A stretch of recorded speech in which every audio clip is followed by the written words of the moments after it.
having to stay here in Tagaytay for parang mga 6 years din ako dito. So I would think na nakita ko na yung sulok ng mga karatig bayan nila. Napapascinate lang ako na may ganito pa palang lugar dito.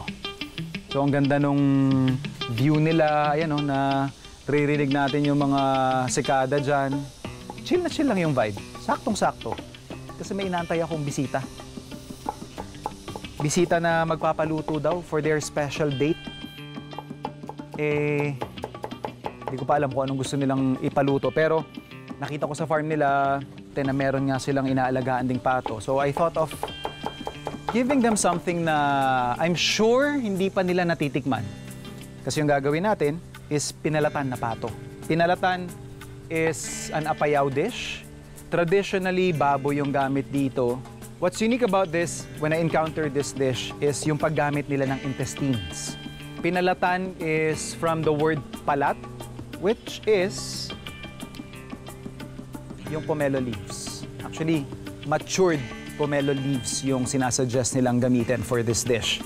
Sakto, meron akong pomelo leaves sa bahay. Nakapitas tayo ng magandang parte doon sa aming puno sa bahay. So we have here yung dress na natin na duck.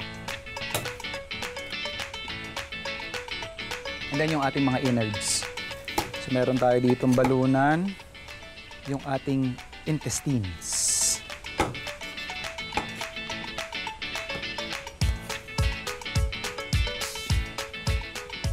Next up, yung ating luya. So generous amount. Lagyan lang natin ng ating chicken stock or plain water.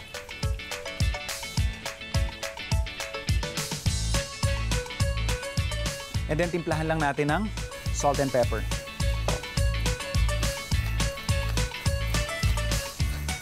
I-reduce lang natin yung ating pinaka-stock hanggang magmantika na yung karne ng ating pato. And then after nun, saka natin isasangkot siya. And hopefully, by that time, nandito na yung dalawa.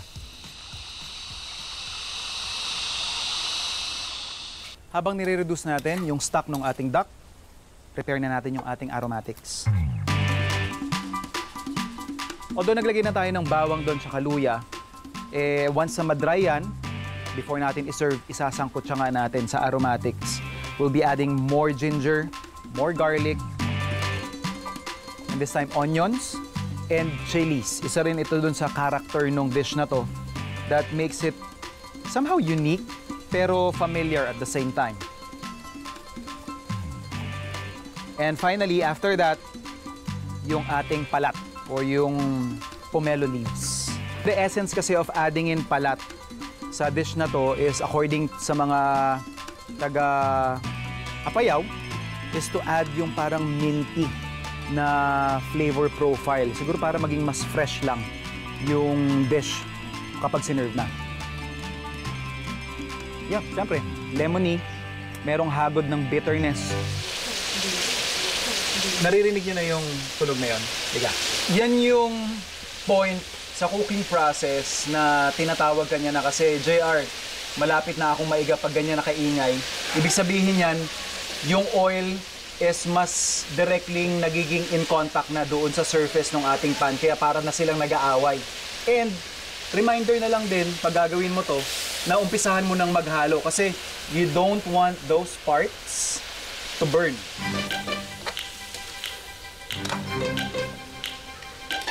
So for this, we will make a chiffonade or thinly slice para mga matchsticks lang ito ng mas manipis ng kaunti.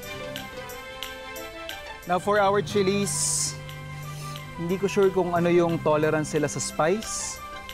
So tatanggalin natin yung seeds.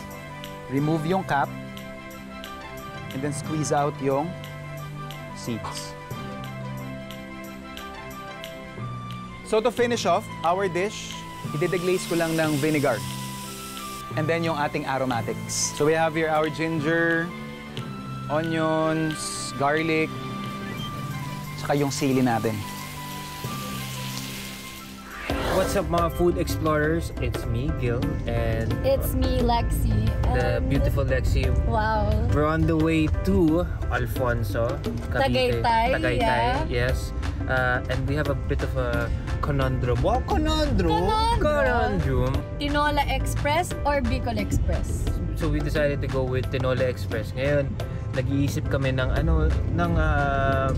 a different dish na pwedeng ma-recommend kay Chef JR to cook. Well, andito na kami sa Tagaytay, sa market area nila. Ayan. And maghanap tayo ngayon ng manok para dun sa ipapaluto nating Tinola Express kay Chef JR. So, kailangan natin ng papaya sana. Ate, may papaya po. Sayote. Sayote na lang po. Dalawa lang po. Okay, so di ba papaluto na lang ako ng kalyos? Check natin kung may chorizo nila dito. Chorizo for the...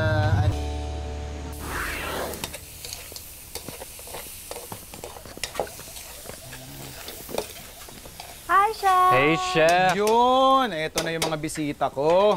At Nice. ito na rin ang ingredients. Ingredients. Okay.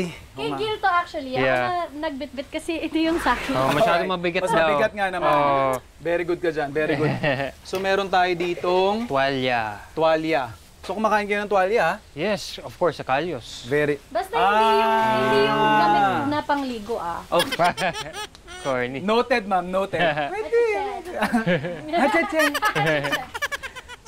So request mo dito, Kalyos. Kalyos is, alam kong hindi halata, Chef, but I'm actually Spanish. Alam kong mukha akong Korean and everything, but we're part Spanish. So, lumaki ako sa mga lutong Spanish. Okay. So, isa sa mga nung buhay pa yung lola ko, isa sa mga Pressure to, ha? yeah, yung mga recipes niya or yung pinamana niya sa mom ko was yung recipe niya of kalyos.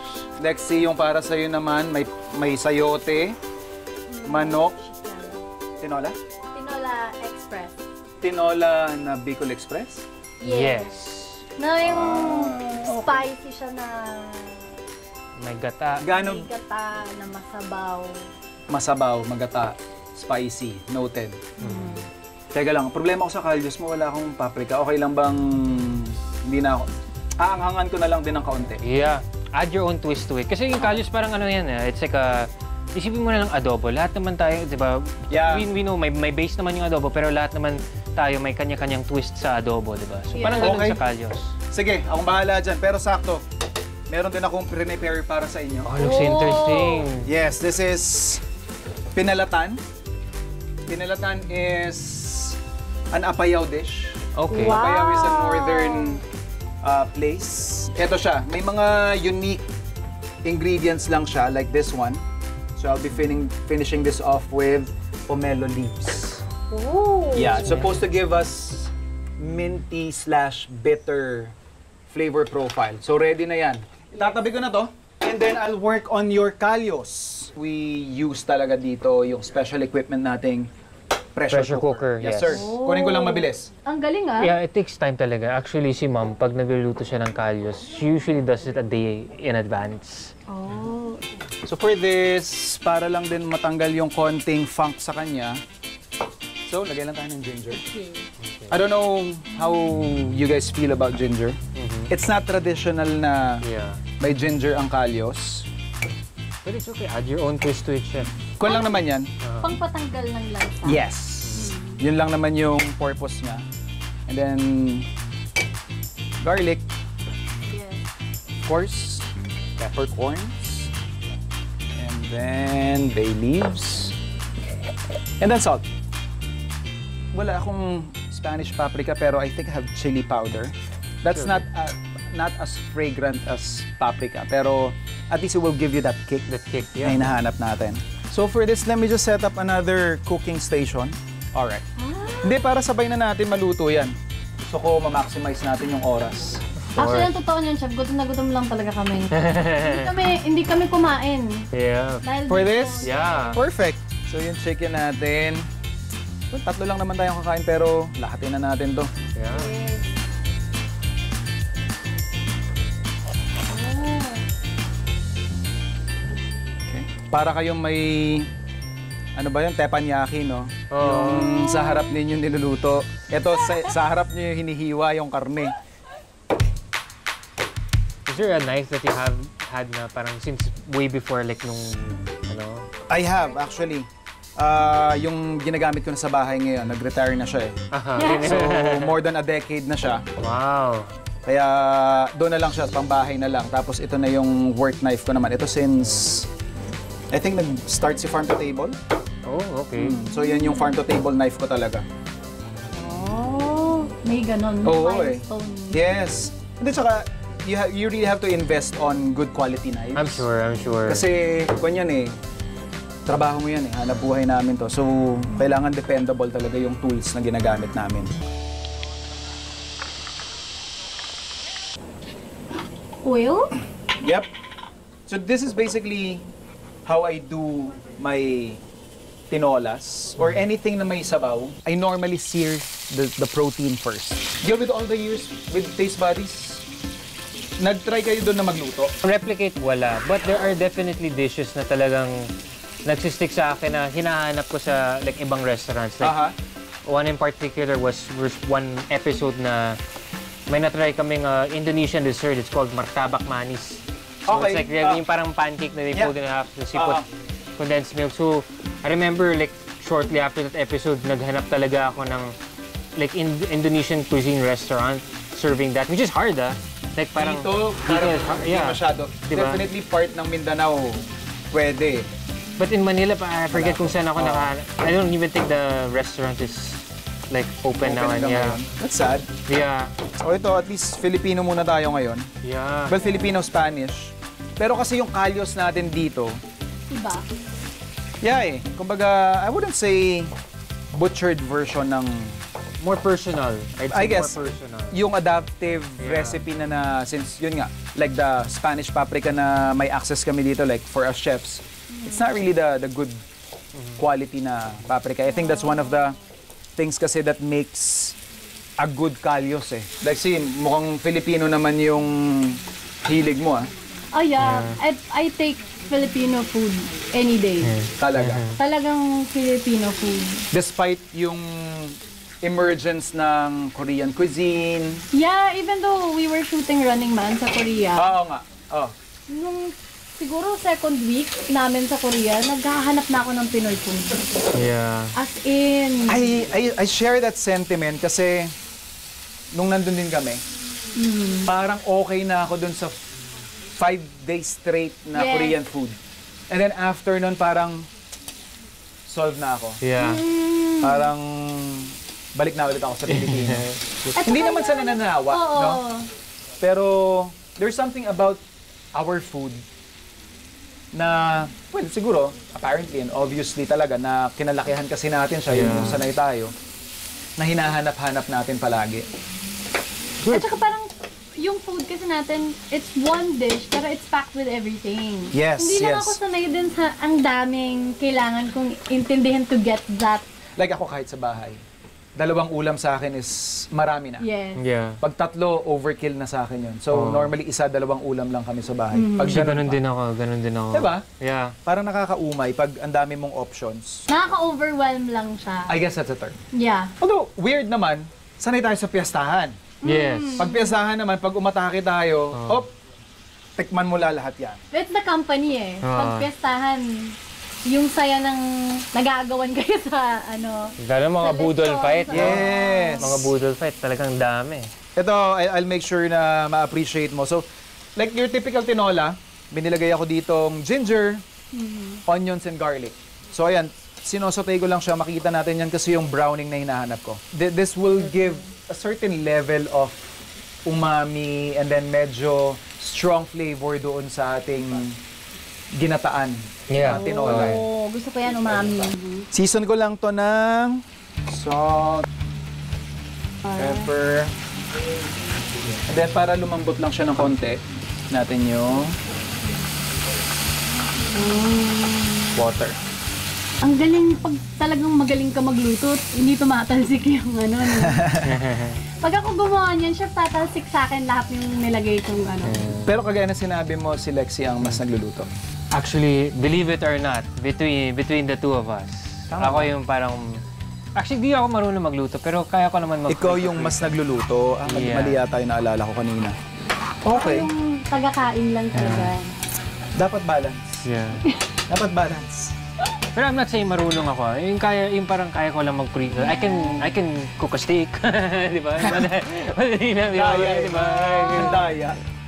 Mga ganun. Ako magluto ng yung mga salmon na Yung mga ganun. gulay. Okay. Basic carbonara. 3 ingredients lang naman yun. Sinigang. Marunong ako magluto ng Ay, mabubuhay ka kayo, no? Oo. Maganda ng kwan yun. Pwede ng menu yun sa isang linggo. Gano'n na lang ulit the following. Tapos ipiprito ko na lang yung natirang baboy. Yes! Diba? Ihinayan ko muna ng dalawa muna. Siguro dadagdagan ko mamaya dalawa pa. Yeah, sige, sure. No Lagay problem. na natin. Okay? Woo! And then, yung ating coconut milk. Thick. Very thick kakangga tayong ilalagay natin. Yun. Pero tapusin muna natin yung ating sayote. I didn't know na ang kapal pala ng kailangan tanggalin sa sayote. Yeah, lalong-lalo na kapag medyo matanda na. Magulang na yung sayote. Pag bata pa, kahit hindi mo na balatan eh. Pero pag gano'n na medyo may edad na yung sayote, you really have to remove yung thick part. Ito, yan yung mga melt in your mouth. Iyon, actually. And because of that, isasabay ko na siya ngayon para talagang malambot siya kapag kinagat nyo. So, simmer ko lang ito. Malapit na ito maluto. Why don't you guys just go around first? Yeah, when we Okay. check out the entire... Magpagod na tayo. Pagbalik nyo, promise, paluto na to. Alright, Chef. We'll catch you later. Alright. I love this show. Hi, Sir, kamusta? Good afternoon, sir. Maraming salamat. Ang Thank ganda ng you. farm nyo, sir. Thank you for having us po. Maraming salamat po. Ang name ng farm po ay Ano po? Enchante? Enchante. Enchante. French? Enchante. From French word, ibig sabihin is nice meeting you. Oh, wow. Meeting you. Nice meeting you, sir. Nice meeting you. Bakit niyo po naisip na it's Enchante? And I'm working as a OFW. So more than 20 years na sa Africa, which is a French colony. Sir, gaano katagal na po tong farm? Around 2014, nag-start kami dito pero hindi pa siya ganito. More on farming ang ginagawa namin. So little by little, progressive naman po yung development ng place. It only started with one cottage po. Yun po yung ginagawa po ngayon. For renovation. Pati mga alaga sa farming. Yes. Magaling din po kayo eh. Oy, oy, Oh, galing, galing. Kaso malitang size niya. So, sir, ano pa po makikita dito sa farm? Tuloy pa rin yung ano namin, yung pagtatanim. Katulad ng this September, season ng santol, mga Okay. Bangkok yun eh. Malalaki siya. Nagtanim na kami ng mga buko, siguro within 5 years. Nagtry kami, ito mga bago na yan eh. Black pepper, luya. Parang may restaurant po ba kayo dyan? Yung mga guests namin, Mga in-house guests. in-house guests, yung demand nila. Related dapat sa sa place. So Japanese din. Oo. Ganda ng parang wheel dyan. Ito is inspired from place sa Nakasendo. Water din yung nagpapaikot sa kanya. Usually mga families, mga nagda-dine in, and yung costing ng price po namin, makikita niyo po yung difference from, of course, yung mga establishment outside. We wanted to remain accessible and also somehow affordable for them to taste what it's like to experience Japan. Kasi po, yung mga ingredients rin naman po namin, sin-source out po namin siya talaga sa Japan. So, yun po yung taste po. While also staying here. So, complete package na po siya somehow, but we're still improving po. Parang feel mo talagang nasa Japan ka. Naalala ko nung nag-Japan ako. We went to this place, yung parang... Inari. Oh, yeah, yung Inari. Yes, Inari. yung Inari, yes, yes. And then they call this turii. Before you enter, kailangan mag-clap cut 3 times, magbabaw ka. Yeah. Yan. Okay, we may enter now. Diyan po yung taniman dati ng mga pinya po. Pinya! Yes. Sunod-sunod po siya. Ganda ng view. Pababa pa po siya. Tapos anong Malalim. nangyari sa mga pinya? Dahil po sa yung supply ay marami dito sa Tagaytay, bumabaksak yung price ng pinya, so we stopped planting pinya. Pero pinalitan na namin siya ngayon ng mga yung pinakita ko sa inyo yung Mga luya po. luya, ginger, Pepper. which hindi siya nabubulok agad. And then nag-umpisa na rin kami magtanim ng mga coconut. Kasi ang price, ang coconut dito sa Tagaytay medyo maganda. Compare sa fruit bearing na Then, Coconut, so... bumaba po tayo doon, pero medyo mahirap po. May ilog po doon. talaga. mayroon So po. hanggang sa baba sa inyo pa rin. Oh, Sinilipan Yung ko eh. magiging separation lang yung ilog po, may flowing pa pong water. Chef, ito na kami. Oh, yun. Sakto. Ayan na, sabi sa inyo eh. Wow! Pagdating nyo, sakto. So ito na yung main natin. You can smell the ginger. Yeah, amoy na amoy ito. So there's the tripe. Tripe, it's fork tender. Okay, that's good. Sa amin din kasi sa restaurant, kaya madalas din siyang part ng menu. Kasi aside sa mura yung cost ng tripe, syempre, pinakuluan mo na yan, nilaga mo na yan, pinalambot mo na yan. So pag in-order to ng guest mo, you just have to saute. Yeah. Kumbaga re-reheat mo na lang. Without really losing yung quality ng dish. Kaya madalas, lalo sa mga mixed yung like Mediterranean, Spanish restaurants, meron laging kalyos eh. Yung chicken mo, by the way, you said masabaw. Yeah. This is more of masarsa, okay lang, no? Yes, yes. Because of the coconut milk that we use. Ooh, So it's very lapot. thick. Yeah. Yung kick niya, tinikman ko kanina, sakto na yung dalawang nilagay natin, di ba? Yeah. Sakto na siya actually. Okay. I'll take your word for it. So hot pan.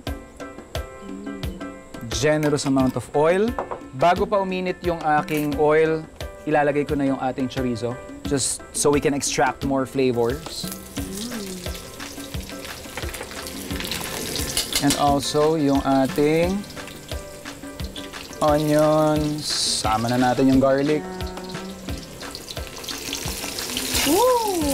Yung iba may naglalagay pa ng tomato paste. Yeah. I would rather use yung atswete natin. Sabi mo naman, sarili kong interpretation. Yes. So yung ating tripe, Yeah, there you go. There's the tripe. yeah. Then yung ating chilies. So lahat ng serve ko ngayon may kick ha. Yeah. Yeah. And then yung ating atswete powder. Ito yung magbibigay ng color. Kasi kilala natin kapag Yeah. kalyos, That, kaya siguro amber shade eh. Kaya siguro hinahaluan din ng ng tomato paste Yeah. that it gets that color. Also siguro for flavor, Flavor, yeah. na may hint of sour umami doon sa dish. Then, The garbanzo. garbanzos. Siyempre ako muna titigim bago ko ipatigim sa inyo. Pasalo mo sa panlasa ko, pero ang ilit ah. I like that hum of heat. I think sakto lang yung anghang niya. Yeah. It could use more, pero total maanghang Yeah. na lahat para hindi magnam yung palate No, ninyo. wag naman yung sobra. Yeah, yeah. Yun, wag naman yung parang hot ones. Oo. Hindi na enjoyable yung experience na yun eh. Yeah, I think we're good. Yeah! We're good. I can serve na. I'm excited. Ako din.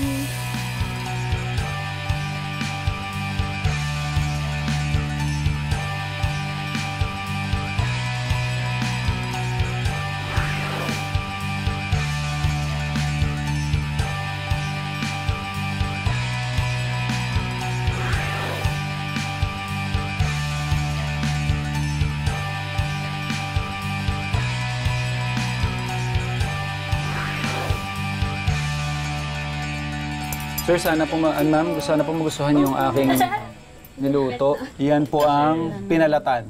Total, ito din yung naunang dish. Okay. Pwede to appetizer, kalyos and con. Sequencing. Yeah. Sir, ano pong hatol nyo? Parang naman, yung mention mo na hindi talaga yung nalalaga to sa bone niya. Oo. At the same time, yung may flex siya, pero hindi siya parang Matigas. Yun. Oo. Gil? Gil? Yeah, sorry. Are you with that? Napunta na si Gil sa sa mundo niya ng kalyos. Sorry, parang nakakain. So tama naman yung pagpa-fast ninyo. Was it worth the wait? Very worth it. Kamay na po ako No problem. Oh, that's the right way. Panalo. Hindi ko na kailangan tanungin si Gil kung anong hatol niya doon sa ating kalyos. Nireveal niya na. Panalo to, guys. Sarap. Pwede ko bang ibalo to? Dadaling ko lang sa set ng Cruz versus Cruz. For sure, ma-appreciate talaga nila to. Yung mga foodie din yung mga nasa set namin eh. Sila Miss Vina, sila Miss Gladys, si Kuya Neil, si Christopher, tsaka si Elijah. Naku, actually, halos lahat kami.